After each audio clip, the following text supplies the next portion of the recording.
In dollar minutes with Michael Aguas. Michael, how are you doing today? And this is someone who's very special to you, isn't it, Mike?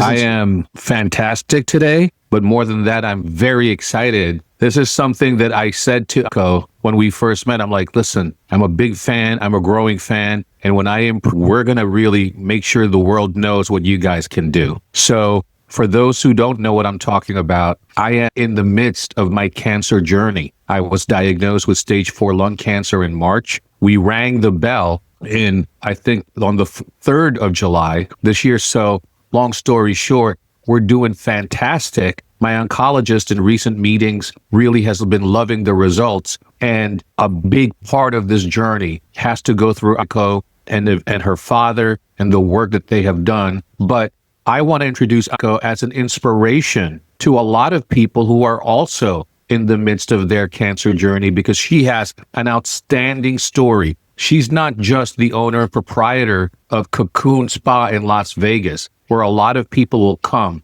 for a bunch of other things and a lot of relief, but she herself is a true testament that what we're doing is working and saving lives. And I really wanted people to hear her story. So we're so glad you could join us today, Aniko. Thank you, sir. Appreciate that very much. So we're going to just jump right into this. Aniko, take us back to life before the diagnosis. What were you like as a 19-year-old? Let's go back. So that's been a minute. So at 19 years old, I just got married to my husband, moved up to Las Vegas, and just starting a life. We had a 1-bedroom apartment, actually a studio apartment here, and just trying to figure out things and how we can grow and learn. And I got married young and just started my life. Looking. Oh, thank you. I appreciate it. And yeah, so that's how it started. Everything just from marriage, and then moved to Vegas with my husband and starting a life. When did you first realize something was seriously wrong with your health? So back in 2009, I was sick for a few days. I wasn't feeling well. I just kept on throwing up, and I'm like, okay, maybe I have appendicitis, or maybe I ate something wrong, the flu. So my husband took me to the ER, and that's how everything was started, actually. So yeah, it's hard for me to talk about this. I understand. It's always hard when the camera's on you.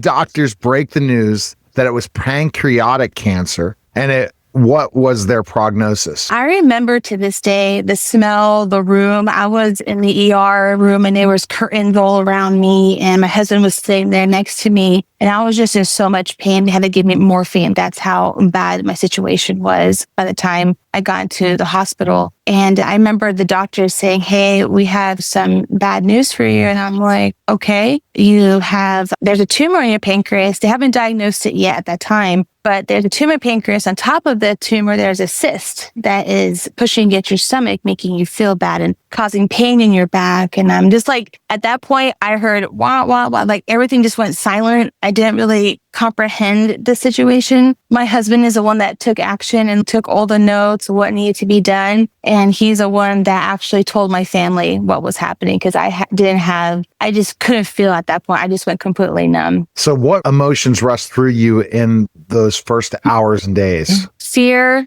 guilt, Wow. wondering, why is this happening? Why am I being so young? What have I done to deserve this? I just became a victim. I didn't see any positivity that came out of this, just because prior to my diagnosis, my grandfather passed away from pancreatic cancer, and it was really violent. Within a year, he passed away. It spread all over his body, into his brain. He was always known as a strong man and always taking care of the family, and seeing him in that fragile state before he passed away, that's what went through my mind. And I'm like, oh no, I'm going to be that same as well. And just doubt, fear. I was in denial, guilt. There's a lot of things happening at once of why me, why this young? I didn't know why there was a purpose at that time. And then, yeah, like I said, my husband is the one that really spoke for me. I didn't talk much during this first month or so. I just kept to myself, and that was pretty much it in the beginning. What was it like to tell your family, and how did they respond? My mom was in Arizona at the time. So once we told her, she immediately packed up her bags, came up here and started helping. I could not talk to her. Like I said, my husband came, and then he's the one that spoke to my father about it. And my father literally jumped on the plane from Europe and came and saw me. They went into caring parent mode. They're like, their daughter is in this situation. What can we do? And I'm just like sitting there, just like in a numbing state. I couldn't, like I said, I really didn't talk much in the beginning. I was just like listening to what their thoughts were, what my husband's thoughts were. I let them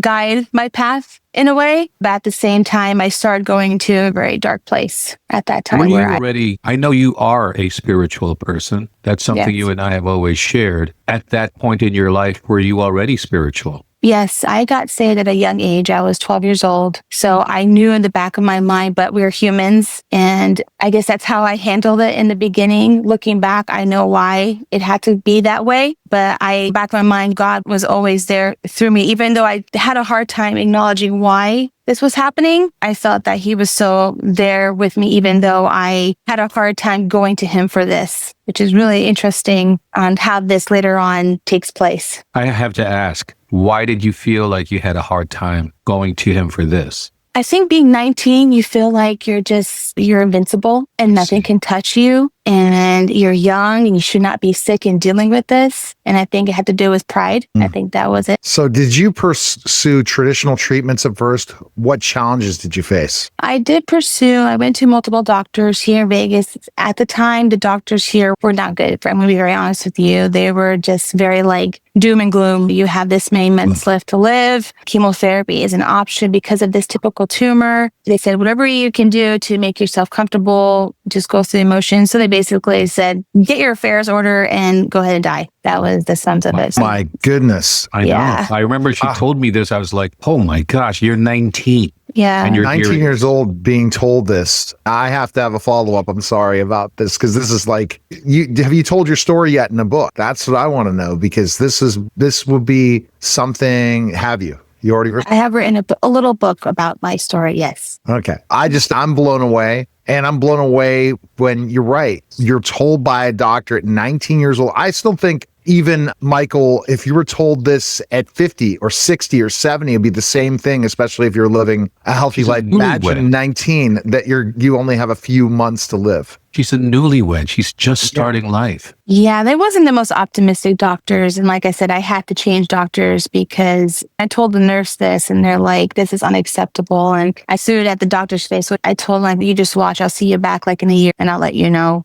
Because I'm like, there's nothing to be done. And they couldn't give me an answer. That's when I went to UCLA and they're phenomenal doctors there. Very supportive, even though they're not. Great reputation. Yes, they're not on the holistic approach of things, which is fine, but they still gave me that encouragement. And okay, whatever you can do to shrink this tumor, will support you. 100%. Were there moments when you thought this might be the end? And what pulled you back from that? Because I think that we all hit our rock bottom moments, but I couldn't imagine that a doctor would tell me you only have a couple months to live and it's over and you refused. But at times we all are human and we all have things coming through our subconscious and different talking in our head. Did you have those feelings? Yes. My first month or two, I went to Hungary and I did the cocoon baths there at the time because they were not here. And I remember the first 2 months, I was just in pain. I got addicted to painkillers. I went into complete depression. I told my husband to divorce me and leave me because I told him that this is not going to be a pretty end and I don't want you to remember me like this. And he thought I was crazy for doing that. And I just remember after that 2 months, I don't know, it was a dream or I just woke up and I felt just like God just like being there. I don't know. It's really hard to explain. And I remember looking over to my husband. I'm like, you know what?